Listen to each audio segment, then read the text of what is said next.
Hey, welcome to Sports Unfolded, episode 36. My man Ron, how are you? I'm doing well. I'm excited to get this one rolling. Rolling 9 months, baby. We've been going, so really excited see what we bring to the table tonight. Start off with our leadoff story, and that would be the Cleveland Browns defeated the Denver Broncos last night, 17-14, moving them to 4-3 on the season. Baker Mayfield did not play in the game due to a separated shoulder. Do you think the Browns should consider shutting Mayfield down for the season? No. No. Why would So, they shut him down? So it looks like, he got injured worse in the last game. Because of the quick turnaround, they decided not to go with him this week. And that But was a you, smart move. but you can honestly say he's one hit away from being out regardless. So you hold him. I don't know who they're playing next week, but if it's possible, you hold them out next week and see how it goes. See, I I mean, just think they're still in good shape. I mean, yeah, they're 4-3, but I think they still are in good shape to make the playoffs. Because they can go on a nice run. This team's good enough. I think they have a lot of inside the locker room stuff going on that probably shouldn't. But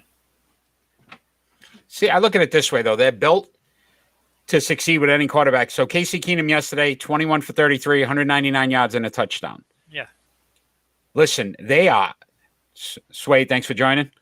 They are heavily run focused. They are a run first offense. And Dearness Johnson, their third backup, so their third running back now, 22 carries, 146 yards, and a touchdown. that's Obviously, insane. right? Replacing Chubbs and Hunt, who are both out with injuries. You don't need Baker Mayfield to win. They need to play solid defense, which has been some of their deficiencies this season so far, is that the defense hasn't stepped up enough. Casey Yeah, but Keenum gives you a better shot than Baker Mayfield at this point. I just think based on the injury of it. well, and that's fine. So you They hold him out until he can be ready. But I they shut said him no down matter for what, the he whole needs surgery. season. That's insane because they won't win in the playoffs without Mayfield. They already said he needs surgery regardless. So he's going to need surgery. He's just holding off. And I think he's holding off because of the pay factor, because you think about it, it's his contract year. So he needs to play to get paid.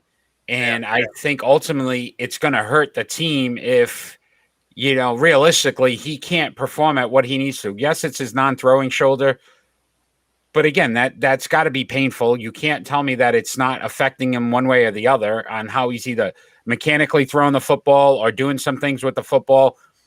And if I'm Cleveland, I'm saying to myself, look, I got a good enough team to make the playoffs. Is he hurting us more than helping us at this point? If I'm Cleveland, I take it one game at a time, see what happens. Because you can't rush into, obviously, surgery. You can't rush into that. And you can't just say, okay, Mayfield, you're done for the year.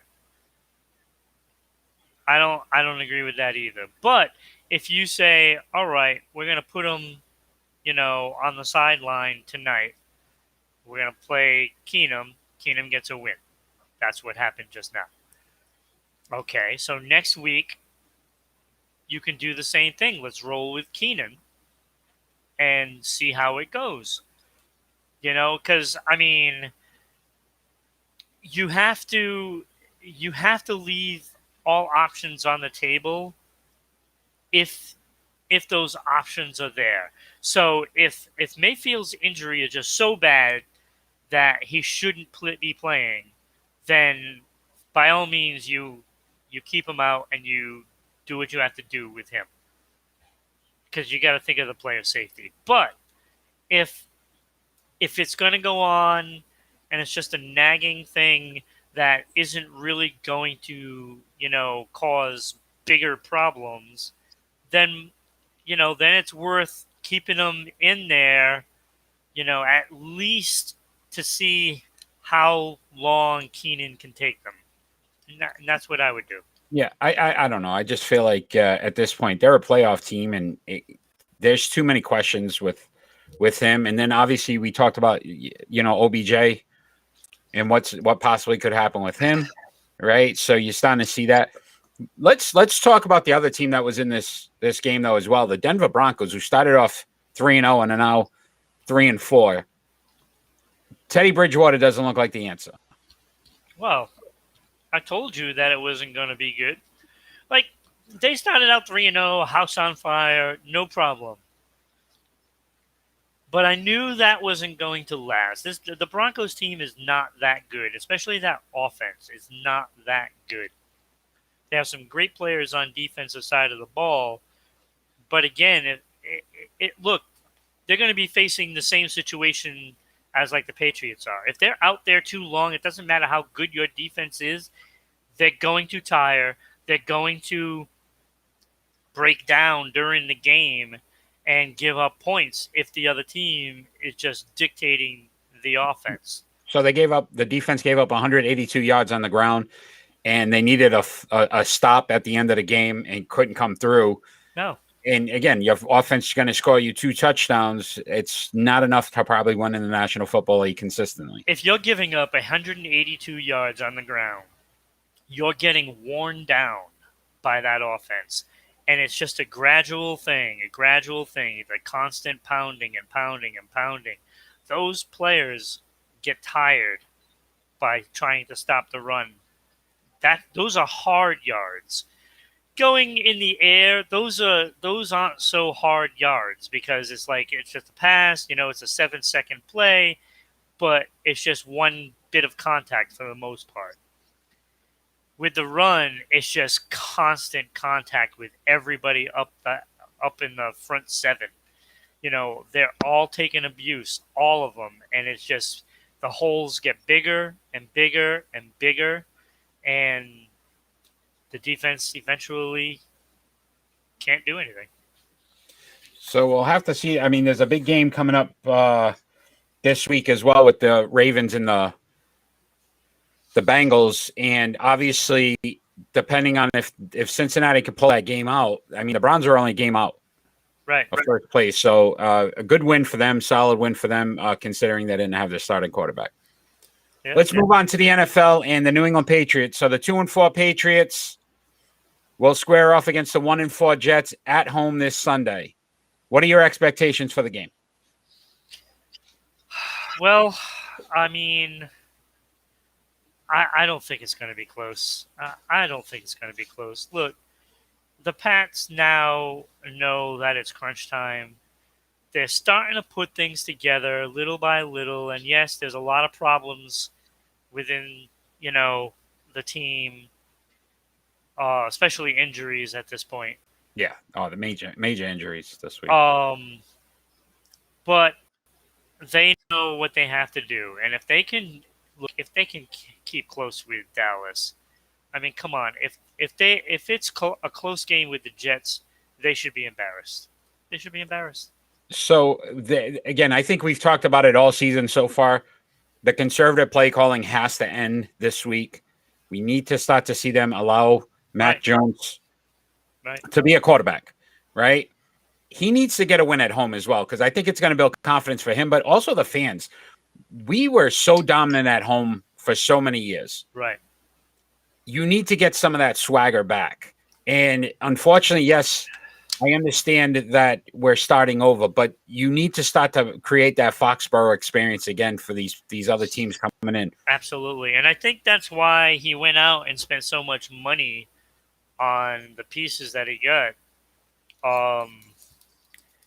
Judon has worked out. That's worked out.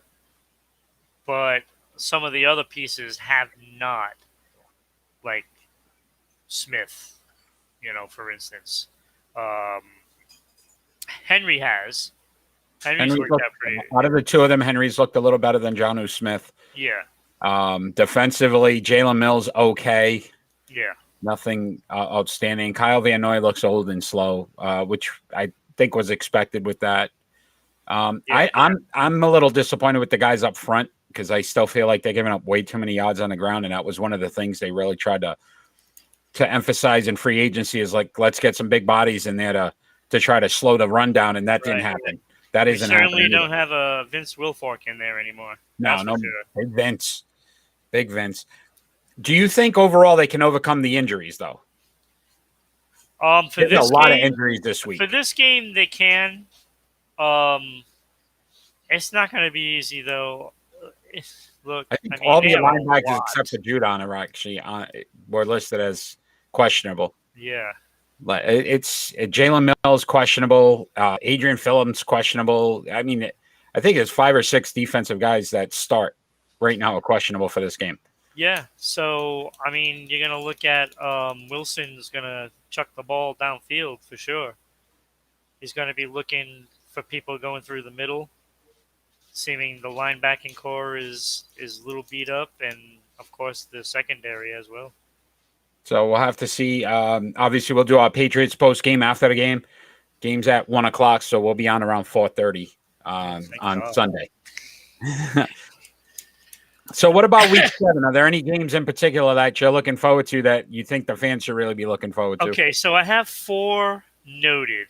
So do But I. Wow.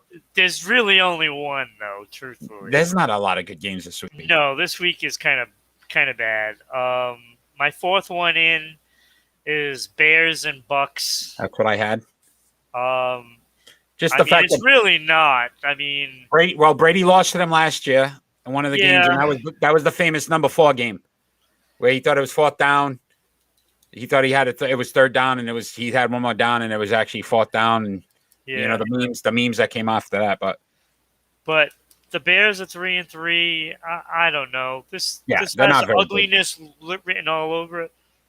The next game in, I have Saints and Seahawks. Okay, I don't have that one. Saints are 3-2. Seahawks are 2-4. This is really all about Seattle right now. If they lose to the Saints, their season's done. Because there's no way they will catch up to the Rams in Arizona. There's no way. It won't happen. And this could actually knock them out of a playoff spot. So they have to win at home, by the way. This is at home. So if they lose to the Saints, it's over for Seattle. And then I have the Chiefs and the Titans. I have that game as well.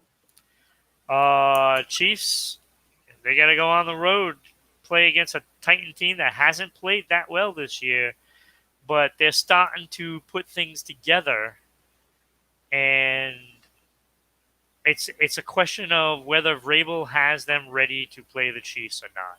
If they have them ready and they're at home, it could be a long game for the Chiefs, and if they go 3-4,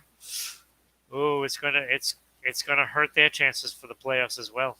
So again, I think this is going to be one of those games where it's probably going to be a shootout. I think that you can't stop Derrick Henry. Nobody has been able to. No. So Patrick Mahomes is going to be throwing the ball all over the place. I think this is just going to be a real fun game to watch. Think about what happened with Buffalo and the Titans last week, right? It was just kind of back and forth for a little bit there. So I think that's what this game's going to be. So besides the Bengals, Ravens, what's your other team that you had? So I had Lions at Rams, and I just like the Stafford going against his former team. And I was gonna do that one too. Right. I want to see how he. 6. Oh. I want to see how he just does he light him up, because I just feel like they did him wrong for so many years in Detroit. You think he's gonna drop 50 on that team? I think he would try. Oh, he's gonna try. He's going to try. I think he's going to try to throw for 4 change. Yeah. No, I think 50 points is not out of the realm of possibilities against the Detroit Lions. They're bad. The only thing that could have made this better is if it was in Detroit.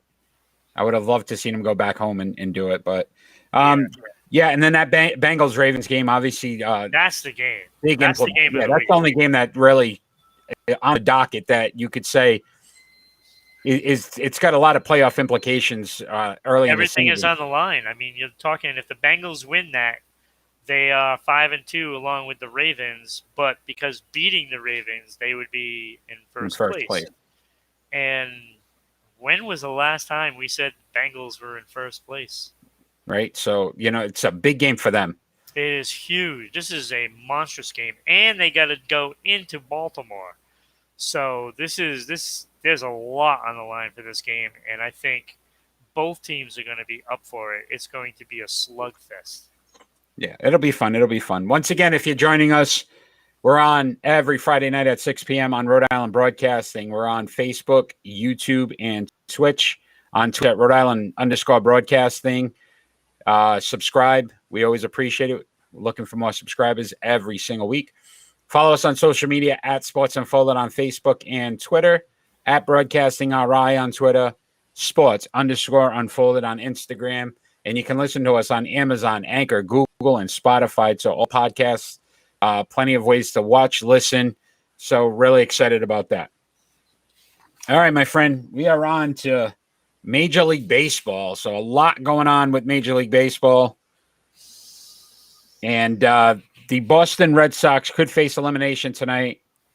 What do you think the Red Sox need to do tonight to get this series to a Game 7? I believe Evaldi is going to start. Evaldi is starting, yes. So, he has to pitch his magic. He has to come through. That is definitely, it's exactly what the Red Sox need. They need him to come in and give you 5-6 innings of shutout baseball and let them pile on the runs, and that's what they have to do. I still think Houston's bullpen has pitched well, but they gotta be tired. They gotta be out of gas almost. It's like a tale of two tapes in this series. So Boston looked so hot early in the series with the bats. They just couldn't be stopped. Yeah. How many grand slams? I think they had 3 grand slams. Yeah. So you look at that aspect of it, and the bats have cooled off the last 2 games.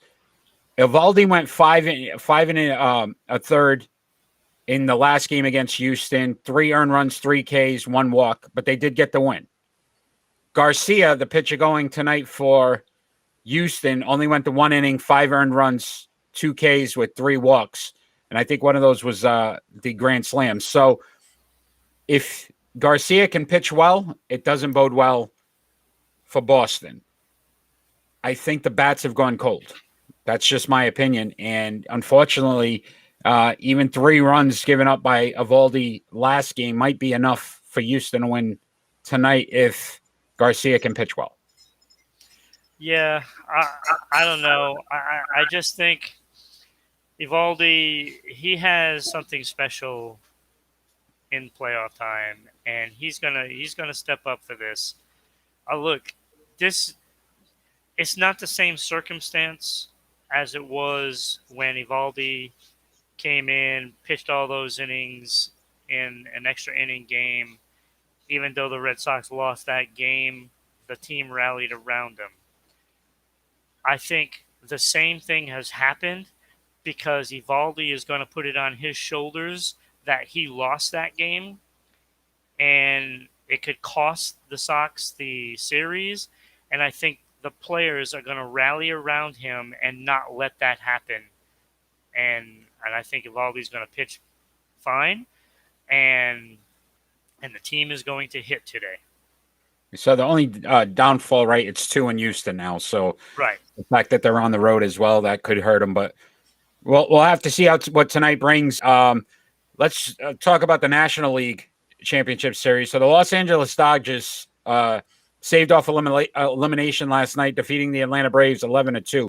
Series is currently 3-2, still in favor of the Atlanta Braves. Should Braves fans, though, be worried based on the collapse that is exactly like last season? They were up 3-1 against the Dodgers, and the Dodgers came back and won that series 4-3. They should be worried. They should be worried. They absolutely should, because the Dodgers are loaded, really. I mean, that whole team. I mean, where's the holes? Yeah, you got Scherzer pitching tonight, the next game for them. So, I mean, yeah. So expect a Game 7, because Scherzer is not going to allow Atlanta to get into this series, another win. Not on him. It's not going to be on him. Uh, it's it's probably all hands on deck in LA, and then worry about Game 7 then. And Unreal, though. Unreal. If it happens 2 years in a row, it's that I know. I think it could. It's insane. The insanity around that, and the Braves fans, what they would be going through and feeling, I can't even imagine. Yeah, it depends on how long Scherzer pitches. If he can give them 7 innings, and then their bats are getting hot. I don't even know the kid that hit yesterday, but he's not normally their starter, and he ended up getting 3 home runs. Yeah, you know what I mean. Thanks for the follow, appreciate it. So let's talk about the gentleman that's going to be popping on the screen real quick, and we did a Facebook poll on the New York Yankees manager, and they have decided to keep that gentleman right there, Aaron Boone, for another 3 years with a club option for a 4th. So I know you're a Red Sox fan, Ron, and I am a Yankees fan. So I'm sure we're going to have a little bit different of an opinion on this. But overall, good move for the club? No. I mean, come on. Okay, when you talk about players, how they do more with less, this manager's so good. He does so much with not a lot of talent. He squandered his talent and did less with more. I mean, look, he should have won that American League, period. It should be the Yankees going into the World Series, and it shouldn't even have been a question. Should not have been a question. Look, he's the weak link in that dugout. So I started to look at, they fired basically their entire coaching staff. So they're starting that all over, first base, third base, everybody. Yeah, because it was the first base coach's fault. But I would say this. He is a very good regular season manager. He's over 600. He didn't do that well this year. 92 and 70. I mean, it's not awful. It's not awful, but he's a 500 playoff. He's a 500 playoff manager. He can't win in the postseason. And being from, New York and that New York market and what the expectation would be for the Yankees, that's where you need a solid manager is in the playoffs, the postseason. He's not that guy. So to keep him around for 3 more years, honestly made no sense to me because all you're saying is we're a regular season team. We feel really good about it. And then come play postseason, you know what? Hopefully we get lucky. Look, he's a stiff, okay? He is there. Look, I could step into that role as a manager in that Yankee dugout, and I could have won probably the same amount of games without any experience, managing a baseball game. Not that it's that difficult. You got to bring up the card and put in pitchers when you need them, And when you have that much talent, that lineup, 7 players deep easily, how do you lose that many games to crappy teams? Look, he didn't get the job done. And as a Yankees organization, even though I despise them so much, they are the evil empire. But you have to expect excellence.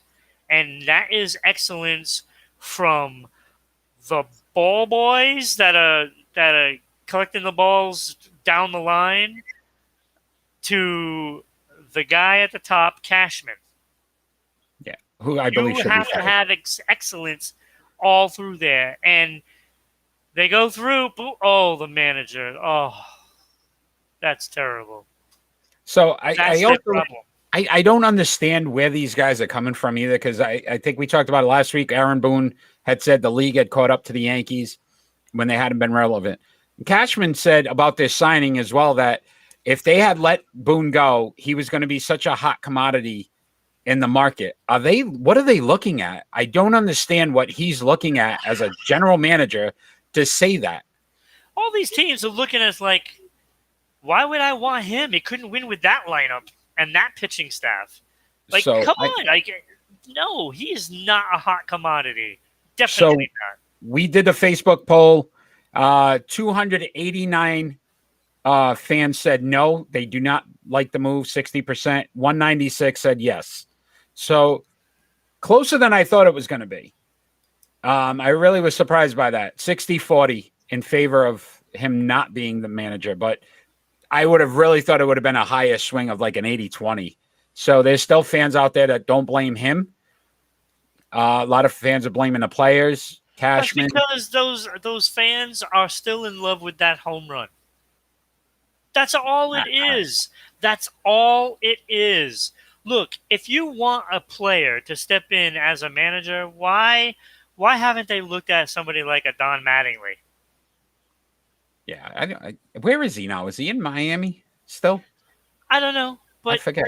it's like Paul O'Neill. These you want guys that knew how to play the game. And this is why I was a big supporter of like a Jason Veritek getting the shot in Boston. It's like those are the guys that just know how to play the game and play it the right way, and it's like, look, hey, like I said, I'm not a Yankee fan, I wouldn't want Don Mattingly or Paul O'Neill, in my locker room because they're Yankees, but what they do bring is that it quality that gets a team to do what they need to do. And that's why they were leaders when they were players. Yeah. Turd, thanks for the bits. What I would say is this, too, and I talked to one of my buddies who's also a Yankee fan. They need to get rid of the rule with the facial hair. I know this sounds absolutely crazy, but there are players out there that won't come to New York because of that. And you think about some of the talent that's out there. I don't care if they have a beard. If they can hit, they can throw, they can win games for you. At this point, they need to change that rule. Like, get over it. You're not that organization anymore. Move on, figure it out. But I don't know. Hey, it's what they want. I mean, it's I got worked. 3 more years of this. People still sign there, regardless. Like, who's not going to sign? Like, who's the guy that isn't going to sign because he has a beard? It's been discussed before. I'm just saying. Like, I think it's a dumb rule anyway, but I'm just saying, if it's their rule, they haven't had a hard time signing people. So if somebody doesn't want to come because he doesn't want to shave, they just get another player. So let's move on to the triple play, my friend. So we are going to start, bench, and cut the 3 all-time MLB RBI leaders.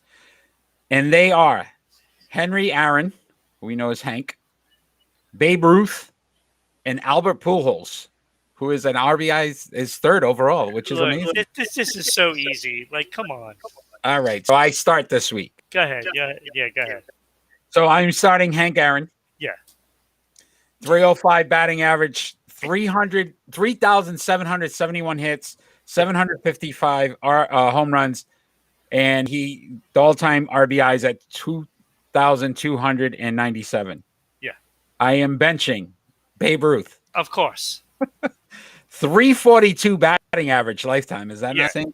Yeah. 2,873 hits, 714 home runs, and 2,214 RBIs. Which means I cut Pujols. 297 batting average, 3,301 hits so far. This is like the first no-brainer ever. 679 home runs and 2,150 in RBIs. I didn't even have to look up the stats because it didn't matter, because I feel Hank Aaron is the best of all time. And if he's not, then it's Willie Mays. That goes without saying. So Hank is definitely starting for me. Like, and think about all those home runs when he was inching closer and closer and closer. What he was going through with baseball fans all over the place because he was black and he was about to, break the record. And put that on top of all of this. I mean, he could have probably hit more. And of course, Babe Ruth would be on the bench for me because, The those Bambino. numbers don't lie, even though he has, you know, You got Babe Ruth body, so yeah, exactly. So if I was around back in the you 1920s, you would have hit 700 home runs. that's right. I would have. So, and of course, I'm cutting Pujols. I mean, But you think about it's incredible numbers that where he is, and he doesn't get credit for it because we don't really think about him. no. And I think it's just based on the fact that he's been on so many bad teams, Yeah. Pujols, that you don't really think about it. Now that he's on the Dodgers, you don't even pay attention to that he's on the Dodgers because they got so much talent. Right. So I mean, it's just impressive that he was actually third overall. I thought that was pretty remarkable. That's actually surprising. But, I didn't see that. You know, but if it was like Mays instead of Pujols, then we'd have some problems. Because then I don't know. I would have to have cut Babe. the Bambino. Yeah. I would. So let's move on to your number one topic. I know you're excited about all of what's going on here. Oh yeah. So much going on in the NHL as their season just started off. So we're going to talk about. about. Have played 2 games, and everybody else has already played like 4 or 5. Yeah, I don't understand it. The scheduling has just been funky too.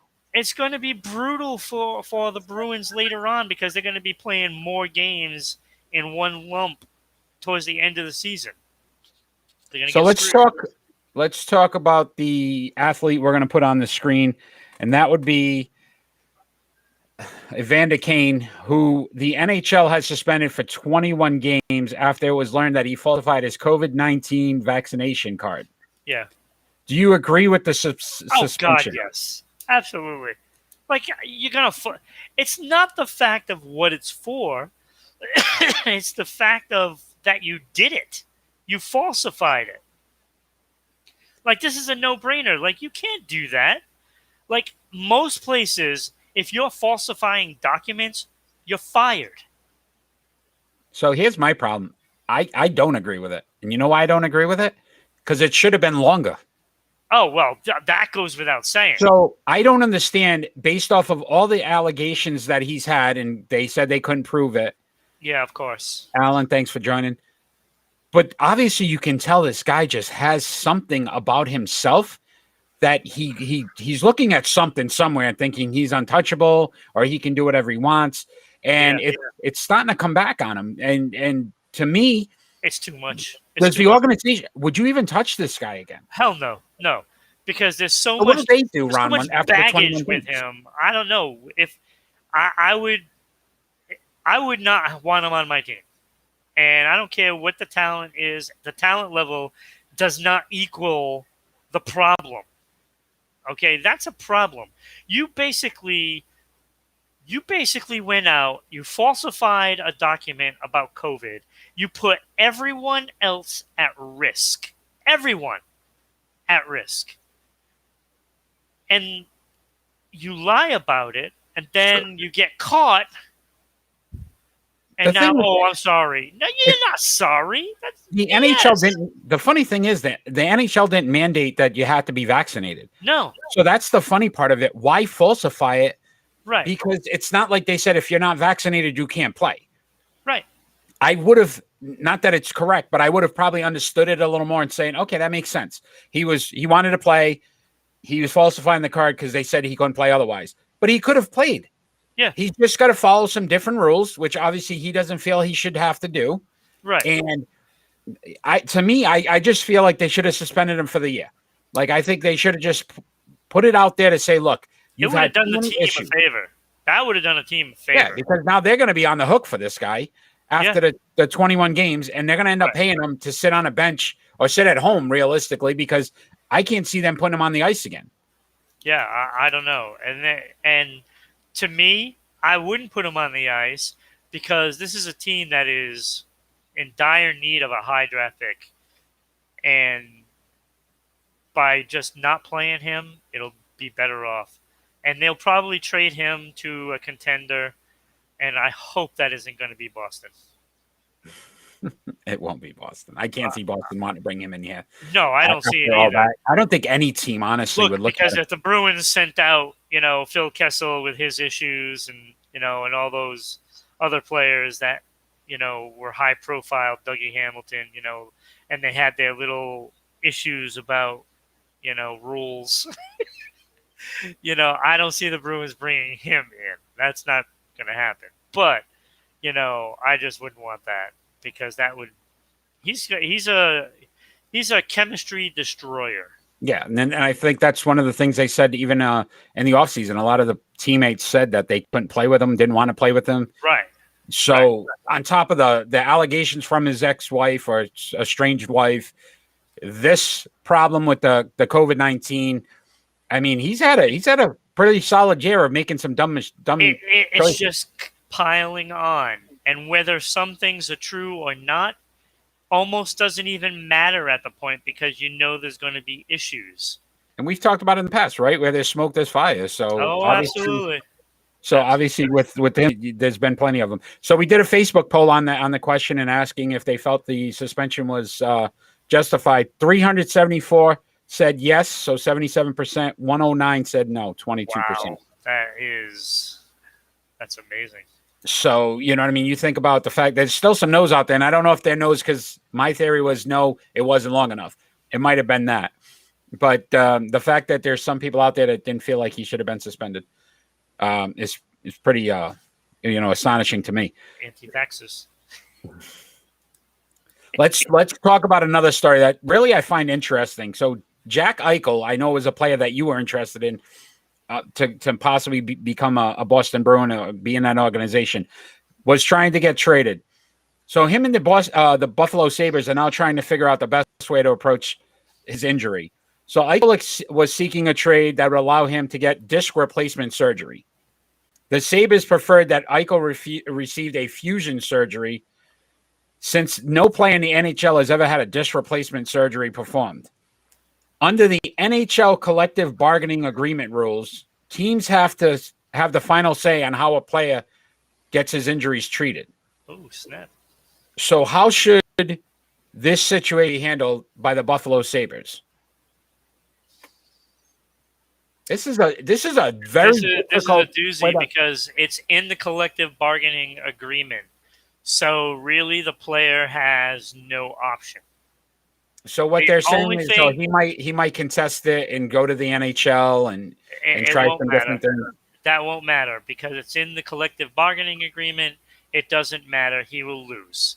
So he really doesn't have a leg to stand on. The only hope is if a team now wants to trade for him. They are looking at that and saying, well, if he comes here, there's a good chance that he wants to have that surgery and then won't play for us. Yeah, that's going to trade him now. Right, he's untradeable at this point. That basically leaves him untradeable, stuck with Buffalo, unless he decides. So how does that get written into a contract, an agreement by the players? That you let an organization make a decision on your health and your well-being. That one blew my mind. I'm sure the next one that's going to be one of the main issues. The problem is when players and league are arguing over certain things, it's what's important at that moment for the players and what's important for the owners. And you concede on some things and you take on the other issues. So that's one of those things that isn't as important to a player, mostly because most things are cut and dry when it comes to surgery. Oh, you have a torn ACL, you're having surgery. You have, broken finger, you're doing something, right? So in this case, the team is recommending not to have the surgery, and Well, they're recommending a different surgery. So he wants they want him to get a fusion surgery. He wants disc replacement. And I don't know what the difference is. I'm not a doctor. No, I play one on TV. No, I don't.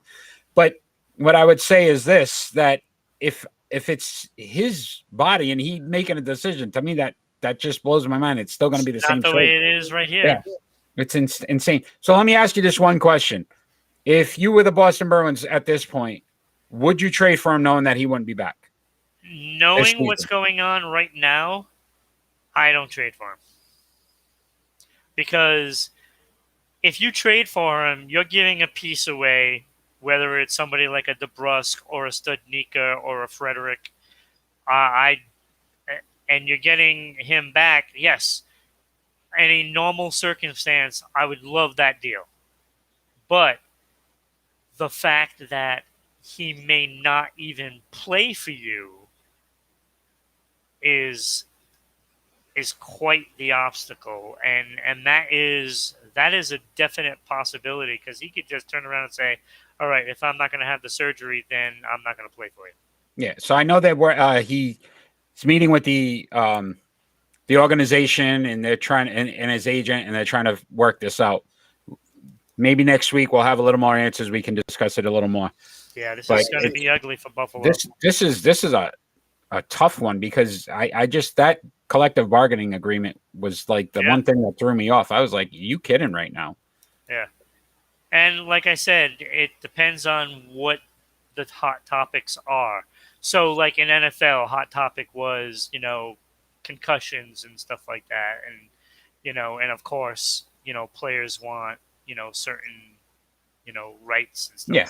So it just depends on what the hot topics are for that league at that moment. So let's move on to the NBA, and we're going to discuss the player that's on the screen, and that is the Philadelphia's Ben Simmons.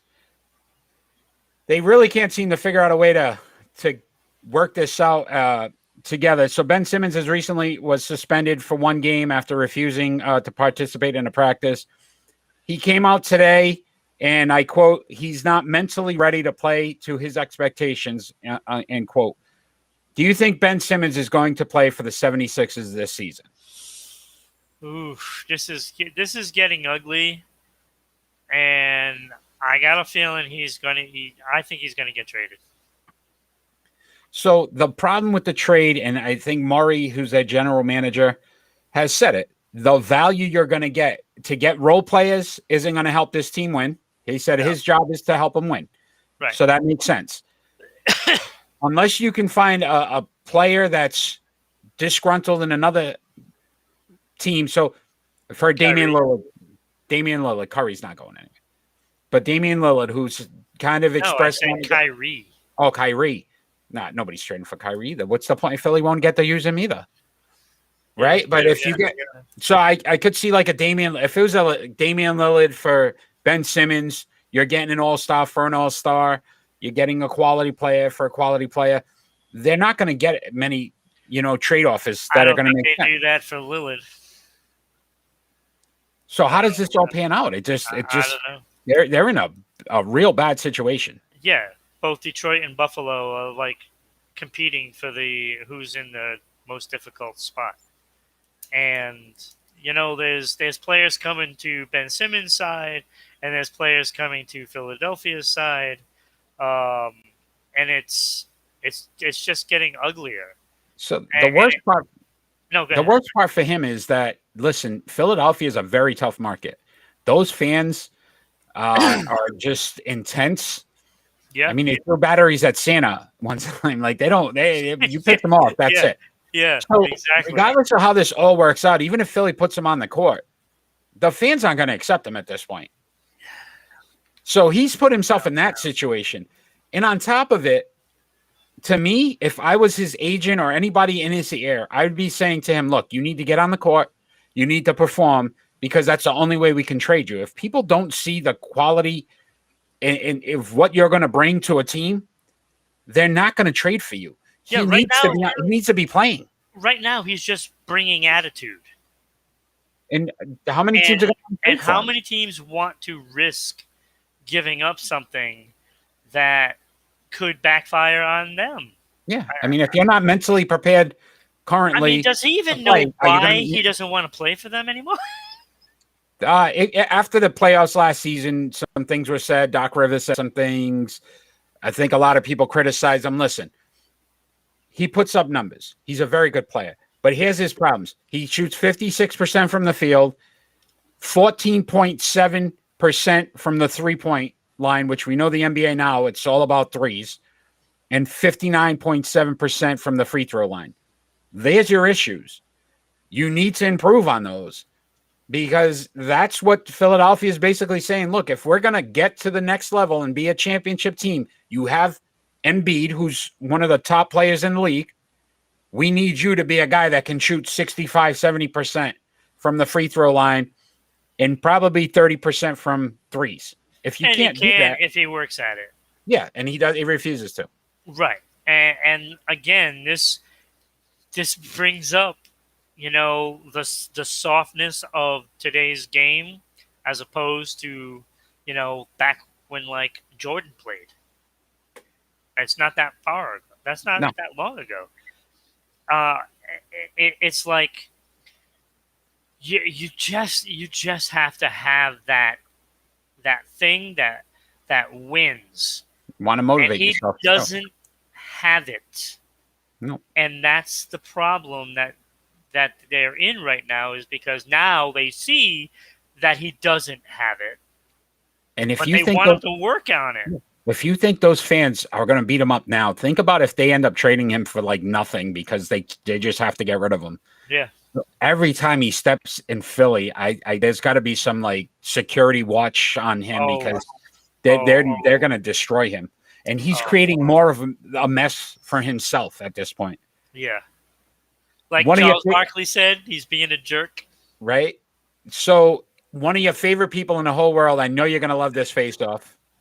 I know you love to argue about how great LeBron James is. Oh, come on. So would you, this is our face-off question. One of us has to say yes. One of us has to say no. Would you still consider LeBron James the best player in the NBA? No. You can't. Well, how do you I argue don't it? care. No. I'm first. I get to pick. I don't care. Go ahead. Pick. You have to say yes. You're picking no? No, he is not the greatest player in the NBA now. Currently. Okay, go ahead. So you start to look at what the league is and what they've done. You got to look at players like Steph Curry, you know what I mean, Kevin Durant. There's a lot of players out there that Giannis Antetokounmpo, think about what he did in the postseason, that are, to me, levels above him now at his age. He's done a lot of amazing things in the NBA. But he also, thank you for the bits, but you also have got to look at the fact that, you know what I mean? Yeah, Anthony Davis, right? You got on his own team, he may not be the best player. That's saying a lot, right? So there's so many different things that, to me, he's still one of the best, but he's not the best, if that makes sense. He's in that lump of quality players. There's still some players I would take ahead of him at this point, just based on his age in the career. My turn? Oh, sure. Okay, so you're saying he's not the best player in the league. If you take LeBron James and put him one-on-one against anybody in this league, who beats him? Durant. Okay, so he's not the best. You win. Yes. Hey, face-off win I fair. am not going to argue for LeBron James because I don't even think he's in the top 5. I don't think he's top 5 anymore. He's in the top 10. Because I'll tell you, Top 10. I'll take Durant any day. Any day. I'll take Harden over him. Oof. I'll take Harden over him. Okay. Harden is a machine. You know, yes, he's going through injuries, things just like LeBron is. But I will take look, I'll take all the itches. Dockets, you know, Luka, you know, between Doncic, Jokic, and all these itches. Yeah. LeBron doesn't have the itch for the top player anymore. He doesn't have the itch. Okay. So I'll take all of them. All of them. All right. Once again, if you're joining us, we're live. We're on Rhode Island Broadcasting. We're on every Friday night at 6 p.m. on Facebook, YouTube, and Twitch. Follow, subscribe on Rhode Island _broadcasting on Twitch, at Sports Unfolded on Facebook and Twitter, at Broadcasting RI on Twitter, Sport _unfolded on Instagram, and listen to us on our podcast on Amazon, Anchor, Google, and Spotify. Thank you to all the fans that are joining tonight. We've got a lot of Twitch fans out there. Valerie, thanks for joining. Nazim. Yeah. So we got a lot of people that jumped in. We're on to our pick and roll, my friend. Pick and roll. This was a hard one. Oh, my God. This was pretty good. So we are going to rank the last 5 MVPs. And you know who was, if we did 6, LeBron James would have been in. If what? If we did 6. We only did 5. If we did 6, he'd be 6th. So the last 5 MVPs have been Nikolai Jokic, Giannis Antetokounmpo, James Harden, Russell Westbrook, and Steph Curry. So basically, we'll rank them 5 to 1. How we feel who is the best MVP? Wait. Are we ranking them who was the best MVP of that season? No. Or like out of the group, take all these 5 guys right now. Who are the best? Yeah. Okay. All right. So I'll start off. Jokic, I had at 5, 18.5 points a game, 9.8 rebounds, 5.9 assists a game. So very good numbers. 3-time All-Star, 3-time All-NBA. But again, not enough numbers compared to what we have from some of the other guys. At number 4, I had James Harden. So 25.1 points a game, which is actually the highest out of all these guys. 5.5 rebounds, 6.5 assists per game. 9-time All-Star, 7-time All-NBA, 3-time scoring champ, 1-time assist champ. So again, he puts up some numbers. At number 3, Russell Westbrook, 23.2 points a game, 7.4 rebounds, 8.5 assists per game. 9-time All-Star, 9-time All-NBA, 2-time scoring champ, 3-time assist champ. So again, solid. These two I debated on, but I went Giannis Antetokounmpo at number 2. 20.9 points a game, 9.1 rebounds, 4.5 assists per game, 5-time All-Star, 5-time All-NBA, 4-time All-Defensive Player, 2-time MVP, and obviously the 1-time champion last season, which leaves Steph Curry out of these 5 as the best MVP based on the fact that he's had 24.2 points a game, 4.6 rebounds per game, which is still pretty impressive for a point guard, 6.5 assists per game, 7-time All-Star, 7-time All-NBA, 2-time scoring champ, 2-time MVP, 3-time champion. Steph Curry, best MVP out of these 5. It's pretty good. Now I'll give you the real list. Oh, the real list. There we go.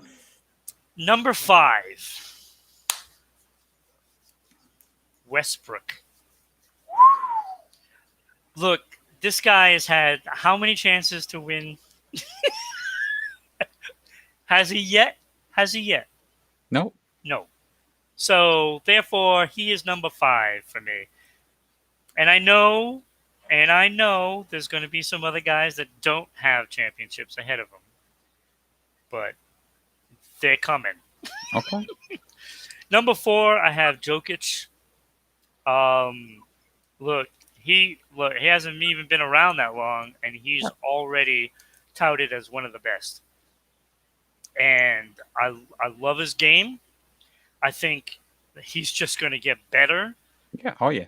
And I definitely see this guy winning at least a championship. At least one. So I have him at number 4. Number 3, I have Harden. And I say this guy is a triple-double machine. He does everything. Except for one thing. Win a championship. Win championships. So I put the guys 5, 4, and 3 that haven't won anything. Yep. So I see it. And so it basically left the 2 that you have, but I put Curry at number 2. Wow. Look, it was a tough decision. 3-time champion. I know, 3-time champion. He is a pure shooter, and you really can't keep a pure shooter down for very long. He eventually gets hot in a game. So the only thing is he can't dominate in other areas of the game, maybe defensively, but he's not going to be dominating under the rim, 4.6 rebounds per game from a point guard. I know. Of his size. But Giannis, this guy can basically do everything. He can shoot, he can rebound, he can do it all. And I think anywhere on the floor, this guy is dangerous. Anywhere. And I have him at number 1 because he is not done with MVPs. He is not done with championships. Curry seems to doing what he's doing. 45 last night. I know. He might be getting another MVP. All right. Well, obviously I won that as well. So 2 in a row. You did not win. I got face off and I got the pick and roll. You don't win pick and roll for 1, and for 2. My list was so much better. My list is way better. Oh, come on! No way. Get out of here. You're a Jokic. I am going to say you won last week on predictions 2-0, but we don't have the Houston Red Sox series yet, so it might be 2-1. So until that. So either way, it doesn't matter.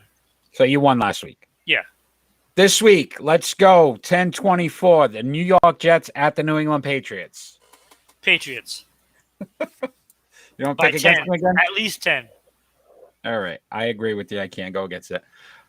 Cincinnati Bengals at Baltimore Ravens. Oh, this is so tough. Because I really want the Bengals to win. I just feel the Ravens got this. But the Ravens are just too good. And I can't go against this. I just think it's at home, too. Yeah. If it was in Cincinnati, you could probably lean the other way a little bit. Let's do some basketball. 10-26. We got the Denver Nuggets at the Utah Jazz. I'm going to go Denver. All right. I'll go Jazz. Because they're at home. It's too early in the season. Let's go tonight's game. Boston Bruins at the undefeated Buffalo Sabres. Oh, gee. I'm going to go Boston. Buffalo stays undefeated. Really? You're going against the Bruins? Really? They're playing Eichel for Eichel now. Yeah, okay. Okay. And on 10-26, you got the Las Vegas Golden Knights at the Colorado Avalanche. Colorado. Avalanche just haven't looked good either, right? What about Neither team has. You know what we didn't talk about real quick? Fleury in Chicago. What is that? What is going on over there with him? Just give him time. It'll bounce. Okay. It'll turn around. All right. I agree with you, Colorado. They're at home. Once again, we're on every Friday night at 6 p.m. We're on Facebook, YouTube, and Twitch. Rhode Island _broadcasting. Subscribe on Twitch.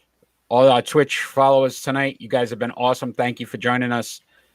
Follow us on social media at Sports Unfolded on Facebook and Twitter. At Broadcasting RI on Twitter. Sports_Unfolded on Instagram. Or you can listen to us on podcasts on Amazon, Anchor, Google, and Spotify. So tons of different ways to watch, listen. As we do every show, we end our show with a final thought. Doesn't necessarily have to be sports related. It could be about anything going on in the world today. I will go first today. And my final thought is about defensive lineman Dwayne Smoot and his wife Amari gave birth to a baby girl named Alani Moon. And that's not the big story. The big story was as she was in the process of going to the hospital in the house, I guess the head came out and he had to deliver the baby at home and then call 911 to figure out how to, the umbilical cord and everything else. But he was holding up his wife. She was standing while they were doing this now. So it wasn't even like she was laying. He had to hold her up, hold the baby. So you think about just a defensive lineman and the the amount of pressure that they have to use. So he was holding his wife, delivering this baby. Baby came out healthy, 6 pounds. I think they said 4 ounces. It was about a month early. So it wasn't expected that she was even, going to have the baby. He had just gotten back from the London game at 2 a.m. that day. So it was that same morning that it actually happened. So that was pretty incredible. And I just want to congratulate him and his wife and all the health for the baby. So I just thought it was a great story. Yeah, I could actually picture the baby's head sticking out and saying, "You might want to get Lawrence to snap this ball." So, but yeah, that's awesome. That's awesome for him. So congratulations on that. My final thought is kind of difficult to get through. But I want to place blame before I even go into this final thought, and that's on Somerville, Massachusetts, where they had a Play for Pink breast cancer awareness hot dog eating contest. Tufts lacrosse player Maddie Nickpon choked on a hot dog while competing in this, and it is tough to get through, but at what point do the people that are running this event saying, "Hey, maybe she needs help"? Yeah. So aren't there supposed to be medical people on this? I mean, first of all, are you getting people that have never eaten in a hot dog contest? I don't know. Like, what are the rules? This is a mind-boggling death for a 20-year-old player that was a biopsychology major. Yeah. So obviously you think about just the career she had in front of her. Yes. It's just mind-boggling how everyone dropped the ball at this event. Whether the medical staff that are there, the person running it, hosting it, should see, oh, she's having difficulties. You have to see it. You're there. No one came to her aid. She got taken to the hospital, and she died the next day because of choking on a hot dog. No, so somebody should not even have been in that. Yeah, and we're not trying to make light of it. It's just, again, to your point, I think you have to look at the person and at 20 years old, how much life she still had in front of her, and you would think that the people that are running this or organizing this would have some backup plans just in case something would happen. Right? So, don't they have a procedure? There's got to be a procedure to unclog their throat. And I know you see it on like all the medical shows. They do the little and get them to breathe. Like nobody could do that. They just let her choke all this time. So somebody dropped the ball, and there's a big lawsuit coming on this one. Yeah, tragedy. Big lawsuit. So once again, thanks for joining us. We're live 6 p.m. every Friday. Share, follow, do whatever you can. We're everywhere. We're trying to be everywhere. Sunday night, 4:30, we'll do our Patriots post game with Kenny. So we'll be excited. Nobody even could do the Heimlich. Yes, Joe, right? Like something. You would think there would be something out there that could have been done. But if you enjoyed our show, follow us, watch us. We've done 36 of these episodes. We're really excited about it. We're going to do an NFL mid-season show coming up in the next couple of weeks. We'll announce that in the next week. So we're excited about that as well. Ron, it's been a pleasure, my friend. You have a great night. Fans out there, you have a great night. Everybody. All the fans, you guys are awesome. A lot of games tonight. Boston Red Sox, Game 6. Very important. Bruins tonight as well. So a lot out there. Fans, take care. Have a good night, everybody.